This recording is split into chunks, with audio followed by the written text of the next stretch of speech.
സ്വഹാബിമാരെ കൂടെ അലിഞ്ഞു കയറി ജീവിച്ച നേതാവ്.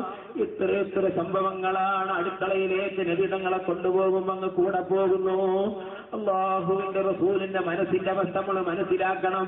അള്ളാഹുവിന്റെ റസൂലതാ വഴിയിൽ നിന്ന് സഹോദരൻ ശിഷ്യന്മാരായ സ്വഹാബിമാരെ കണ്ടാൽ കൈപിടിക്കുന്നതാ കൂട്ടുകാരനെ പോലെ നടന്നു നീങ്ങുകയാണ്. ഹദീസിൽ കാണാം.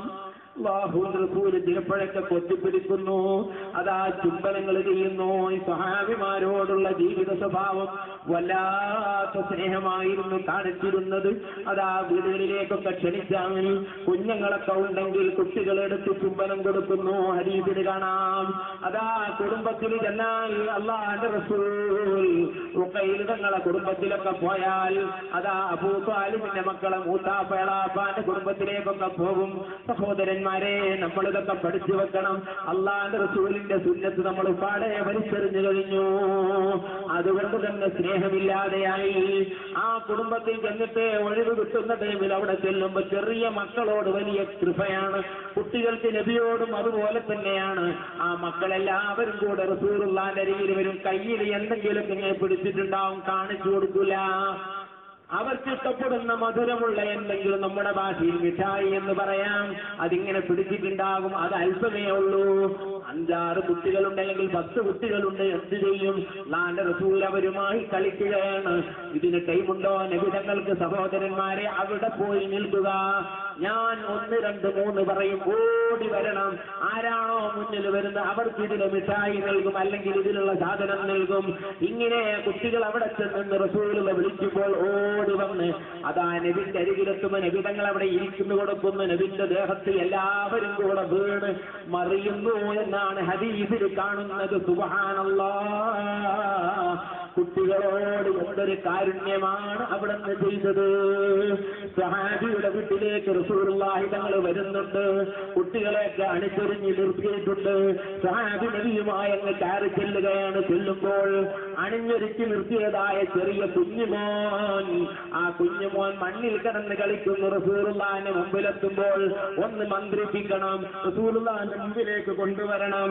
അങ്ങനെയുള്ളതായ നബി സല്ലല്ലാഹു അലൈഹി വസല്ലമ തങ്ങളുടെ മുമ്പിൽ ഈ വൃത്തികേടായാൽ പ്രയാസമാണെന്ന് മനസ്സിലാക്കി ഈ കുട്ടിയെ പിടിച്ചുകൊണ്ട് റസൂലുള്ളാഹി തങ്ങളുടെ മുമ്പിൽ നിന്ന് സ്വഹാബി അടിക്കുന്നു. മണ്ണിൽ കിടന്ന് കളിച്ച കുട്ടിയെ അടിക്കുകയാണ്. മണ്ണിൽ കിടന്ന് കളിച്ച കുട്ടിയെ അടിക്കുകയാണ്. ആ സ്വഹാബി അടിച്ചപ്പോൾ റസൂലുള്ളാഹി പറഞ്ഞ വാക്ക് എന്താണ്? ലാ തവരിബുഹു. മണ്ണിൽ കളിക്കുന്ന പേരിൽ കുട്ടികളെ അടിക്കരുതേ.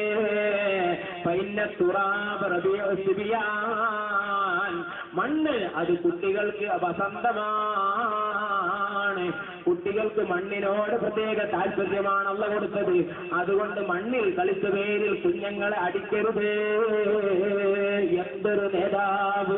സഹോദരന്മാരെ, സഹാബി എന്ന് പറയുന്നു, എന്റെ വീട്ടിലൊന്ന് വരണം, നബി തങ്ങൾ വരണം, എനിക്കൊന്ന് നിസ്കരിച്ചു തരണം.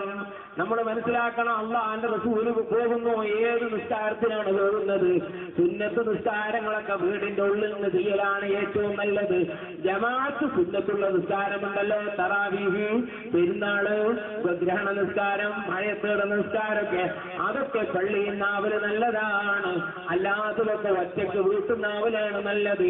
വീട്ടിലേക്ക് എത്തുമ്പോഴേക്കും വഴിയിൽ നിന്ന് ആരോടെങ്കിലും വർത്താനം പറഞ്ഞ് അല്ലെങ്കിൽ മറ്റു അശ്രദ്ധയിൽപ്പെട്ട ആ സുന്നത്ത് നഷ്ടപ്പെടുമെങ്കിൽ ആ വീട്ടിലേക്ക് പിന്തുട്ടൽ സുന്നത്തില്ല, പള്ളിയിൽ തന്നെ ചെയ്യേണ്ടതാണ്. ഒരു നിലക്കും നഷ്ടപ്പെടുകയെ വീട്ടിലെത്തിയാൽ എന്ന് ഏകദേശം ഭാവനയുണ്ടെങ്കിൽ വീട്ടിലേക്ക് പിന്തുട്ടലാണ് നല്ലത്. എന്നാൽ ആ നിസ്കാരത്തിന് ഒഴിവാണ് ളുഹാ നിസ്കാരം. ളുഹാ നിസ്കരിക്കേണ്ടത് പള്ളിയിൽ വെച്ചാണ്. ഏറ്റവും അഫ്ളൽ പള്ളിയിലാണ്. ഫത്ഹുൽ മുഈനിലും ഗഫയിലൊക്കെ ഈ മസല പറഞ്ഞിട്ടുണ്ട്.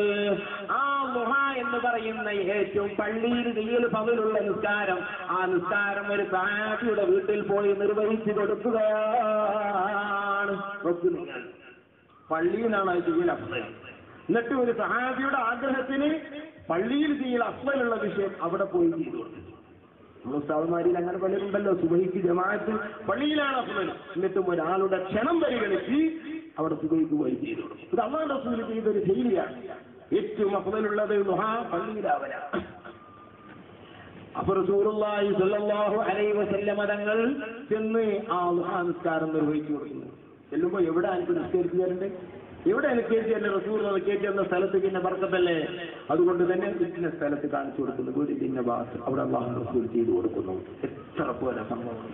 എന്റെ വീട്ടിൽ റസൂൽ വരുന്നു, അനസ് റളിയല്ലാഹു അൻഹു പറയുന്നു, എന്റെ ഉമ്മയുണ്ട്, എന്റെ അനുജനുണ്ട്, വന്ന് അള്ളാഹുവിന്റെ റസൂലിനെ ഞങ്ങൾ സ്വീകരിച്ച്, ഞങ്ങളൊരു പഴയ പായുണ്ട്, അത് ഞങ്ങൾ വെള്ളം കുടഞ്ഞു, അതിങ്ങനെ ചുരുട്ടി വെച്ചാൽ പിന്നെ അത് നീർന്നിട്ടില്ലല്ലോ, വെള്ളം കുടഞ്ഞാണ് നബിതങ്ങൾക്ക് അത് ഇട്ടുകൊടുത്തത്.